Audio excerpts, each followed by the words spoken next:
So how did Islam enter your life? Okay, so it's funny because you asked me if my father was my trainer. My father wasn't my trainer. My father was incarcerated until the time I was 11 years old, and I didn't even meet him until I was like 11 or 12. Oh, wow. Yeah, so when I met him, I didn't know that side of the family at all. And then when I met him, obviously I met that side of the family. I met his dad, which is my grandfather, and then they were all Muslims. And then naturally, you know, I started learning about Islam. My grandmother was the first person to introduce me to Islam. I started learning, and then it just took a life of its own and started practicing. Philly has a rich history of Muslims and boxers. Yeah. Why? Man, I think as far as boxing, I think poverty plays a big part. Looking for a way out. Yeah, man. Yeah. Especially a way like it's all on your back. You can be as good as you want to be. It's about discipline, hard work, and dedication, and you can make it if you want it bad enough. And a lot of fighters that are hungry, even to this day, coming out of Philadelphia, they really hungry. I go to the gym sometimes. I see them, and they just got that look in their eye. Like that scene in Rocky when he goes to Apollo Creed's gym. And all the black dudes is all sweating and glistening and they working their butts off. Yeah, that's how it is. These kids is hungry. So these kids are looking for a way out. Yeah. Also, Philly has a rich history of Muslims. Yeah, for sure. Yeah. Now, everyone says Philly Muslims are different. I don't know what that means. I don't know if I like that. Now that's what I'm asking you. What that mean? I really don't know, man. I don't know. I know it's a lot of knowledge in Philadelphia. A lot of Muslims in Philadelphia and a lot of knowledge. Not just Muslims, a lot of students and knowledge in Philadelphia. Mm-hmm. There's a class going on somewhere around the city every night in Philadelphia. You can learn about Islam in all parts of the city. This class is going on everywhere. You know what I mean? So I think I don't know the Philly Muslim thing. I don't know what that means. I don't like the sound of it. I ain't gonna lie. I don't like the sound of it. I don't know if it's good or bad. Brother, it's just, I'm asking you. No, not you. Not you. Yeah, I hear it. Yeah. I hear it. Yeah. I hear it myself. So, like, you know. No, it's okay. We're going to let it go. You know what I'm saying? We're going to let it go. Yeah. So, how does faith, and how has faith influenced your career as a boxer? Because it leaves me something to fall back on. Like I said before, when things go right, it's like, okay, alhamdulillah, I did what I was supposed to do. I get to the next level. But when things don't go right, it forced me to have patience. I got a prime example. So when I first turned pro, I come out, I rip off 20 straight, 20-0. I get my first title shot. And a 50-50 fight with another fighter that signed with the same, we all with the same people. We was with PBC at the time. And I get my first title shot. Mind you, I've been dreaming about this since I was 12 years old. Since I was 12 years old. I'm hungry and I'm locked in and I'm focused. I train my butt off. I come out and I lose. I lost my first title shot. And then that was your first loss, because you were 20-0. Yeah, first loss, first title shot. And I was very disappointed in myself, but I just told myself that, like, you know, this is the decree of Allah. It's the cut of Allah. I gotta, like, accept it and move past it. And then I got, like, how can I say this? Like, it trained me to, like, it forced me to, like, be more patient, because what I wanted didn't happen. But I stayed locked in. I worked my butt off. I worked my way back to #1 contender. I get another title shot 3 years later. And if I would have won the first title shot, I would have won one world title. The second world title shot, I ended up winning 3 world titles. Alhamdulillah. So I just was like, it was like a full circle moment. Yeah. You know what I mean? It was Allah's work. Yeah. It just came from being patient and working hard and believing in yourself. Absolutely. A lot of people don't factor that in. Like, you gotta believe in yourself.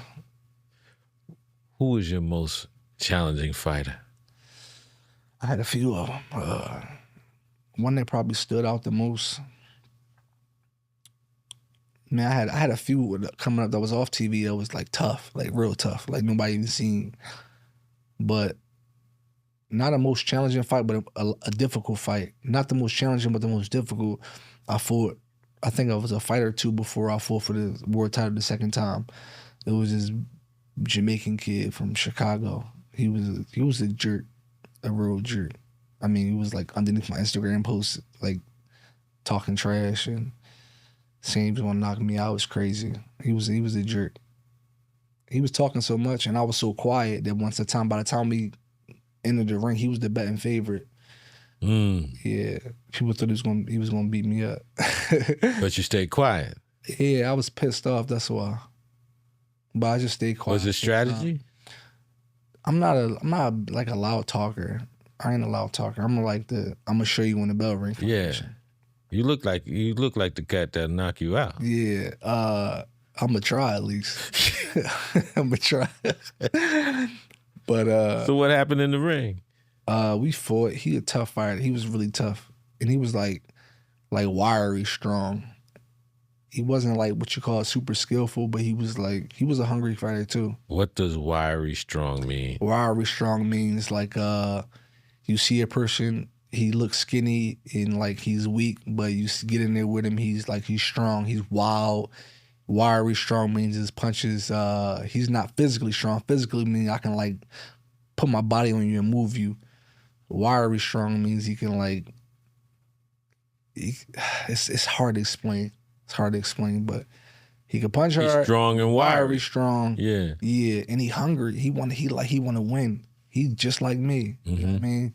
So I had to, this is like the first like 50-50 fight I had since the loss up until this time.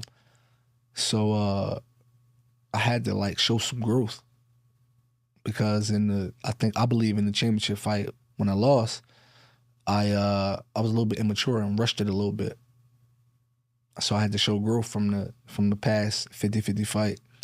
And I ended up winning the fight. And I didn't like him at all. A lot of people don't know this, but we actually fought again after the fight. Really? Yeah. Like I did not like this dude. What do you mean? You fought outside the ring? Outside the ring after the fight again. Like he was going overboard with the harassing me on social media. And well, your people didn't step in? Yeah, they was fighting them. It was like everybody was fighting. Yes. Yes. That sounds so ignorant, right? That was facts though. Off though. I was mad at him. You know what I mean? But nevertheless, I probably ain't seen that dude since. But it's all good now. If you watching this, it's all good. Don't punch me in my face when you see me. But yeah.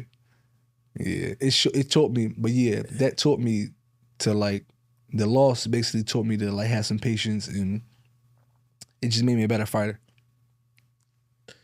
You're a family man. Yeah, for sure. Yeah.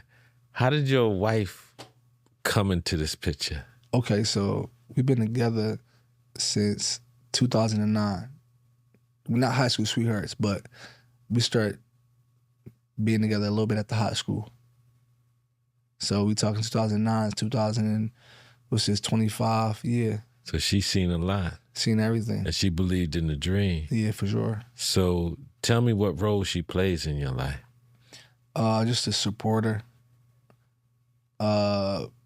She's not like hands-on with like, as far as like boxing, but she like hands-on in my life. She got all my kids, you know. How many do you have?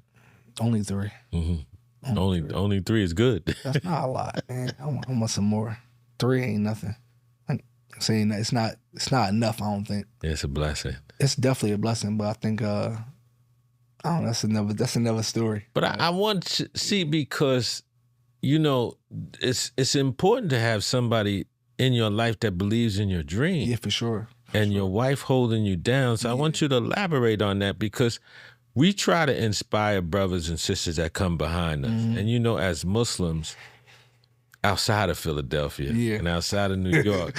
You know, if a Muslim told his parents that he wanted to be a boxer, they were like, well, no, you should be a doctor, engineer, something like that. But what we're gonna do, they could say, hey, I want you to see Brother J-Rock on Oasis. This is the story. I can do that too. I wouldn't, if my son said he wanted to be a trash man, I'm like, as long as you're going to be the best trash man, it's going to make you happy.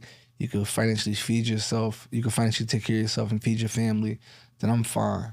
I wouldn't want to dictate somebody's dream, because then it's really about being happy at the end. I always say to myself, like, I'm so like glad that I had the heart to really chase my dream and not do what everybody said I should have did, which was went to college after you finished high school. I'd have been miserable. And that's a blessing. Yeah. That you were able to follow your dream. So this is why I'm saying you have someone in your life that inspired you before you became a champion. Yeah. So that relationship is very important. Yeah. So you have to elaborate on it. Like what she does for you and the inspirations that she gives you. Because that's an important thing. Because you can have somebody in your life that tells you, you know, for sure. Don't do that. She could tell me, like tell me straight up, like when something ain't right, or when I was wrong, or what I should have did, or what I could have did, or she ain't gonna like tell me what I want to hear. She ain't like no yes man. You know what I mean? So that's what I appreciate about her the most. She like she reminded me of my mom a little bit, a lot of bit. So she a really good person though. Excellent. Yeah, she's a good person, which is that's more important than she raising my kids. You know what I mean? So she's a good person. I made a good choice. Do you have any pre-fight rituals that you do? Anything that you do? Nah. You just ready to get in there and knock them out? Ready to win, man. I don't got that many knockouts, but I'll be ready to win. Do whatever it takes to win.